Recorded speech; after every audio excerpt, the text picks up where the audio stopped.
ito po yung trending na video nitong si Mayor Alice Go sa TikTok na kung saan po itong si Mayor Alice ay fluent na fluent mag-incheck. Kaya po medyo medyo delikado talaga si Alice Go. Talagang ito po ay dalang perwisyo ni Digong sa bansa natin. Dahil kita nyo kung gaano po napakamakapangyarihan ng Pogo. Kaya nilang magluklok ng mayor. Imagine niyo yun. Kung itong si Mayor Alice Go, the first Chinese mayor in the Philippines, kapag po ito ay masyadong nakilala, naging magaling na mayor. Actually, magaling talagang mayor. Ang galing. Magaling talaga. Kung i-search niyo po yung kanyang Facebook page, doon niyo po makikita na napakagaling na mayor. Ang daming proyekto. Ang daming pinamimigay. Ang daming niyang ginagawang kabutihan sa kanyang mga kababayan. Kaya lang nga po, questionable ang kanyang pagkatao. Ngayon, etong si Mayor Alice Go ay isa sa kumbaga pinakakatibayan na talagang napakamakapangyarihan po ng Pogo. Bakit? Biruin nyo, isang Chinese na gawa pong mayor dito sa Pilipinas. Hindi man po confirm pa na Chinese talaga, pero kung ako ang tatanungin, kilo, salita, forma, saka yung talagang hindi talaga Pilipino kung magsasalita dun sa Senado at the age of 38, biruin nyo 38 na to pero ganyan magsalita parang teenager. Diba? Tapos walang sabi niya wala siyang kapatid, pero yun pala merong kapatid. Ang dami pong red flag dito. So ngayon ito po yung trending niya na video na kung saan ay talagang pinuputakti po ng kumbaga ano ba tawag dito? Batikos itong Chinese mayor na ito.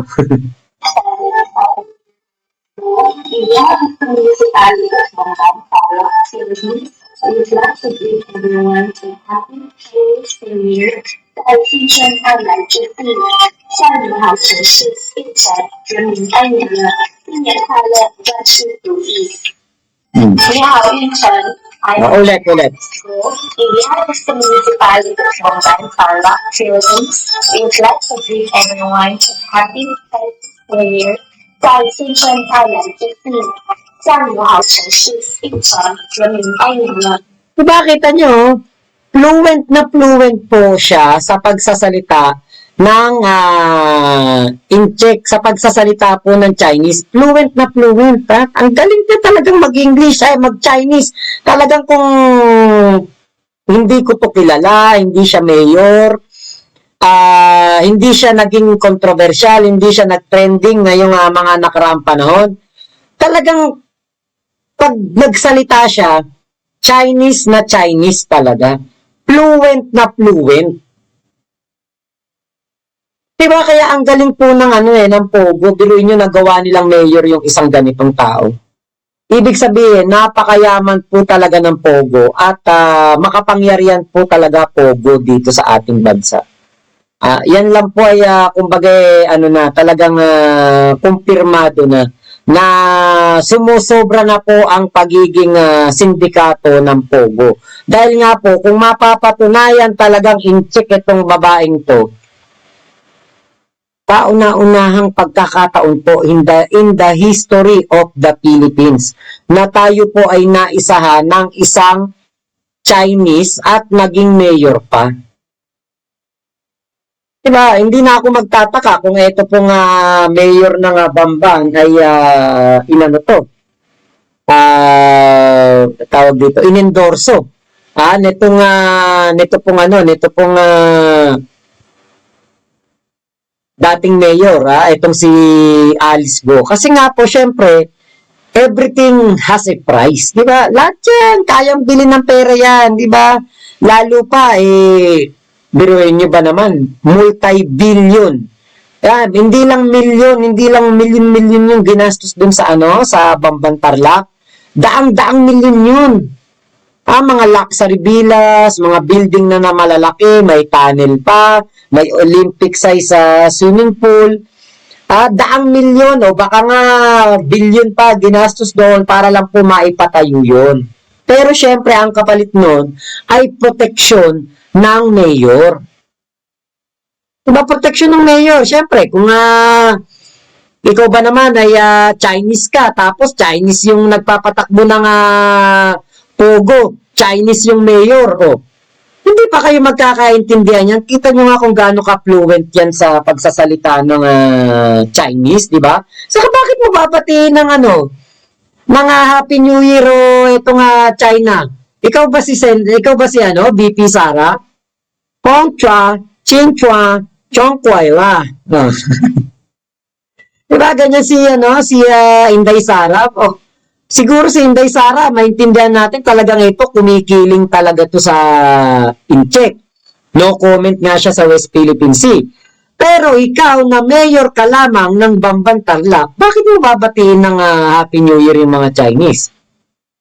Dahil ba ang pogo dyan sa likod ng municipal hall nyo, Chinese ang may-ari? Diba, sa totoo lang, ang daming red flag po dito sa taong to. Kaya po, ang balita natin, ay baka daw po ito'y makasuhan na ng perjury. Ha?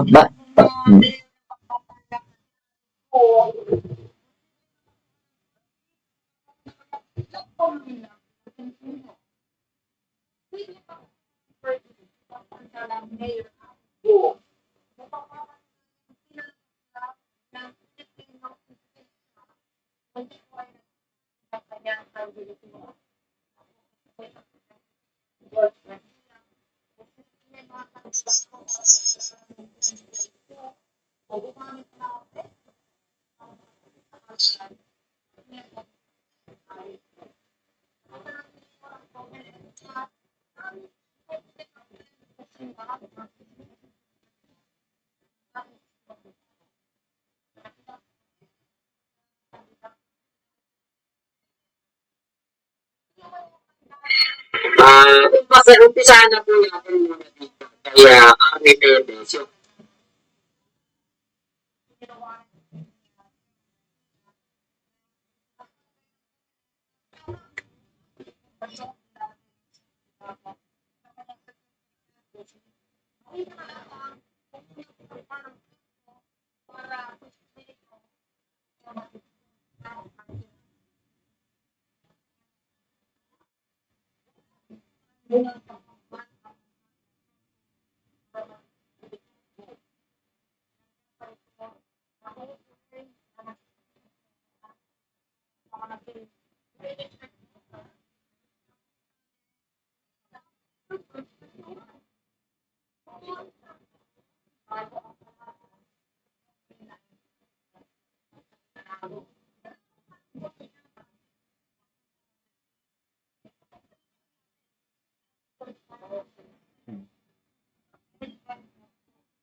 Hmm.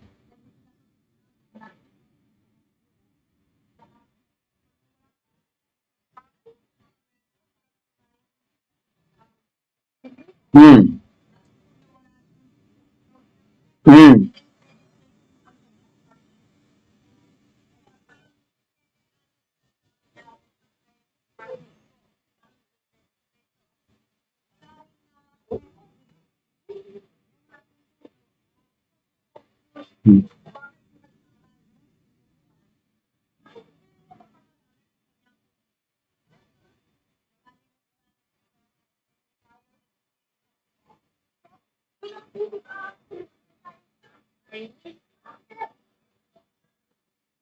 Hmm.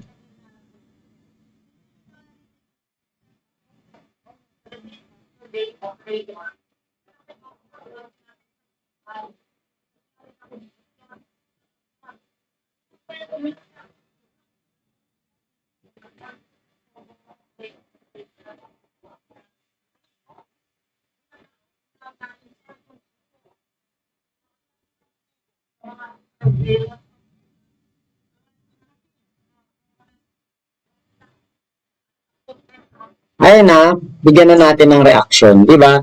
Kita niyo po, at the age of 17 lang siya na-rehistro. Ngayon po, ito po palang si ano na ito, etong si Alice Go na ito, ay 38 years old na ngayon. Pero, kung titignan mo siya, parang 20 anyos lang eh. Napakabata pang tignan, di ba? Parang, parang teenager lang eh. Di ba ganyan po mga incheck? Diba? Kaya ako po nung nakita ko tong balita na ito, baka nga makakasuhan talaga to ng perjury dahil nga po sa kanyang kumbaga pagpapanggap na Pilipino para makakandidato at maging mayor ng Bamban Tarlac. So ngayon po dito po ayan, pinapakita ko po sa inyo yung litrato ng isang GC na kasali pa rin ako. GC po yan ng mga DD ship. Pinag-uusapan po nila to. Sabi, reklamo kayo ng reklamo sa pagkatao nitong si Alice Go. Ayan kasama ng ating presidente daw. Ang tanong, presidente na ba si BBM nung time na yan? Kung hindi ako magkakamali, yan ay campaign period. 2022 yan. O baka nga mas maaga pa, baka 2021, di ba? Baka time na nag-iikot na si PBBM. Wala namang problema dyan sa na yan sa litrato na yan. Ang tanong, may connection ba si PBBM kay Alice Go? Wala. Si PBBM ba nagpatakbo dyan na mayor? Si PBBM ba ang nagpapasok ng pogo? Si PBBM ba ang kumbaga nagpanalo o nagdala dito kay Alice Go? Hindi naman nga niya yan kaalyado. Hindi niya kaalyado yan si Alice Go dahil yung si Alice Go kumandidato independent. Doon ka na nga magtataka. Kumandidatong independent nanalo. At 500 lang ang naging lamang sa boto Ngayon, bakit walang kumwestiyon na mga kandidato doon sa Bamban? Dito kay Alice Go sa pagkandidato niya.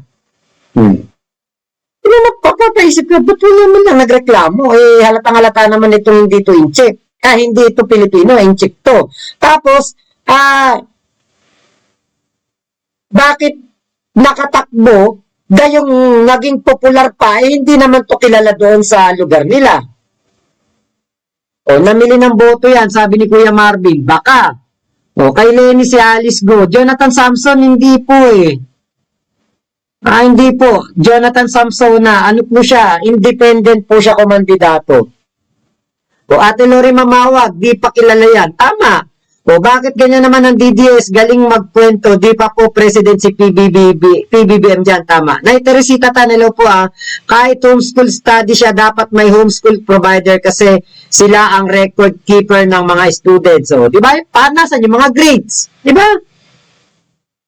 Jian Guo ang Chinese name niya. Jian Guo, tapos yung tatay niya, good din may Chinese name din Marcos Loyal PBBM, makmak, ganda naman ng mayor ng Bamban. Sarap sigurong ligawan yan at pagperahan para naman mabawasan ang pera niya na galing sa kalukuhan at sa pogo.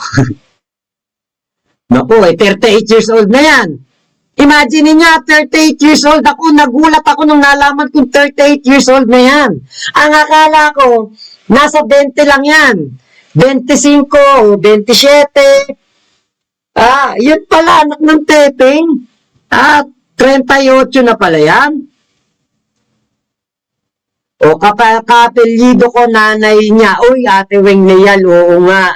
Actually, ikaw yung naalala ko nung nakita ko yung pangalan niya na L. Yung L yung middle initial niya. Leal. Sabi ko, tekas, meron akong manonood doon si Ate Weng Leal Diba napakadaling sa totoo lang, pera lang ang katapat, di ba? Plak, pera lang ang katapat. May kumandidatong mayor, bayaran mo, wag mong papanalunin. Tapos, pag nanalo si Mayor Go, sabihan mo yung mga 6 na kumandidato na yan. 6 sila, 5 kalaban nitong si Alice Go. Pag nanalo si Alice Go, eto, tigta 3 milyon kayo, tigli 5 milyon kayo, wag na kayo magreklamo, hayaan nyo maging mayor yung si Alice Go. Diba? Tapos, kunwari naman, merong nakasilip na kandidato. Ayan, questionin natin, Alice Go, hindi naman natin kilala. Paano naging taga rito sa Bamban? Ngayon nga lang natin nakita yan.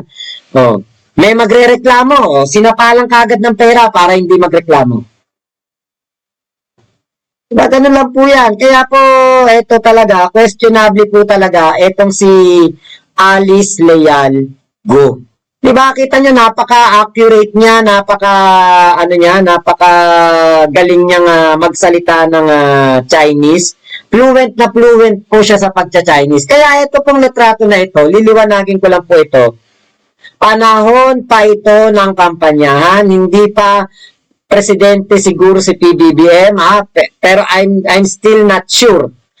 Basta ako, ang masasabi ko lang dito, walang koneksyon si PBBM dyan. Sabi ko nga, kunwari ako kumakandidato akong presidente, may tumabi sa aking babae, magpapapicture, teka, baka Chinese ka, tatanungin ko pa bang ganun yun? And this, po ako, Pilipino po ako, kumakandidato po ako mayor, mukha kang Chinese Diba, maano mo ba yung tao na yon? Maiimbestigahan mo pa ba on the spot? Diba, walang problema sa litrato kasi kahit nga ako lang may nakakita sa akin dyan. May nakakita sa akin dyan sa mall. Biglang lumapit sa akin, nagulat ako. Uy, ano to? Sabi, Mac Pablo? Sabi ko, Opo. Bakit po? Kala ko may utang ako dun sa lalaki. Kala ko may utang ako, pinagkakautangan ko. Hindi ko nabayaran. Lapit ka agad sa akin, Mac Pablo? Opo. Bakit po? Pati asawa ko, nagulat. Si Joy. Mac Pablo nga. Nakilala ko yung sombrero mo. Oo nga. Mac Pablo. Sabing ganun. Noon, lagi kong suot yung sombrero na to. Lagi kong suot to. Favorite ko to. Kada live ko. Sabi niya, kanina nakalive ka, nanonood ako. Nagko-comment pa ako. Mac Pablo. Naku, Mac Pablo. Tinawag yung mga kasama. Uy, ito si Mac Pablo to. Yung lagi kong pinapanood. Picture pa. Hindi naman ako sikat. Nagulat nga ako. Nakilala ako nun Hindi what more pa kung ikaw ay kumakandidatong presidente, may magpa-picture sa'yo. Diba? Sus Mariosep talaga. Kaya hindi na po yan na pangkaraniwan o hindi na po yan na kumbaga rare na pagkakataon. Talagang marami pong nagpapa-picture kay PBBM. Meron din dong isang litrato, nakita ko si